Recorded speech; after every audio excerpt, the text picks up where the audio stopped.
pickleball event has taken its pace in Kolkata. And at this moment, I'm joined by a woman who once ruled on the courts, but this time we see her on the other side of the court. She is organizing. None other than Amrita Mukherjee is with us.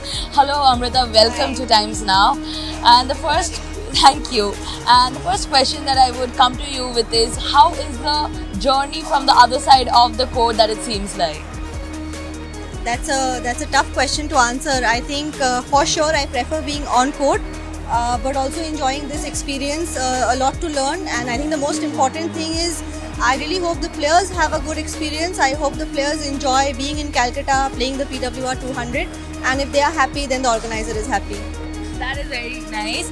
Another thing that to ask you, you have been an established player. You have ruled over the courts, and to also understand from here, what differences do you see in the players who are playing now? Any piece of advice you would have for them, or anything that you are picking up from them?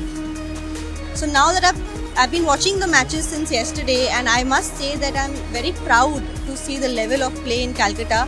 Because as somebody who is from West Bengal, somebody who's now also a part of the West Bengal Pickleball Association, the goal is to raise the level of game for the state and ultimately even for the country.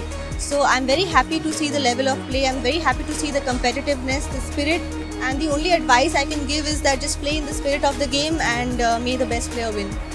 So how do you think to encourage those players who are still thinking that they might join the game or they might not?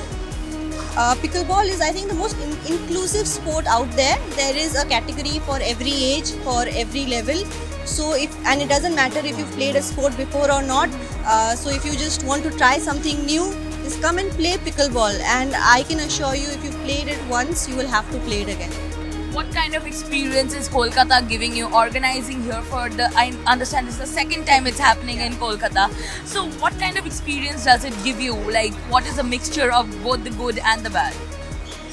So I think there is no tournament that can be organized flawlessly, even if that is the goal. And what I would want to do is to learn from this experience and ensure that whatever little hiccups we have here will not be repeated in the future tournaments. And I hope the players keep giving us a chance to prove ourselves again, and we have more PWR tournaments in West Bengal. So when are we seeing the next tournament coming up? So we might be having the state selections very shortly, actually, for the IPA Nationals in Bangalore. So we are sorting out the details for that. When's Kolkata going to see the next event of pickleball? Probably very shortly at the end of this year. Thank you so much for speaking Thank to you. Times Now. Thank you. That was Amrita Mukherjee speaking to Times Now and saying that no game can be pulled up flawlessly, but then they're also to take up measures on the hiccups that they're leaving this time. Our next game is very soon to happen in Kolkata, but to keep that in tune, this is Times Now who is going to cover it endlessly for you. With camera person Sharbaji, this is Rita Chatterjee reporting from Kolkata for Times Now.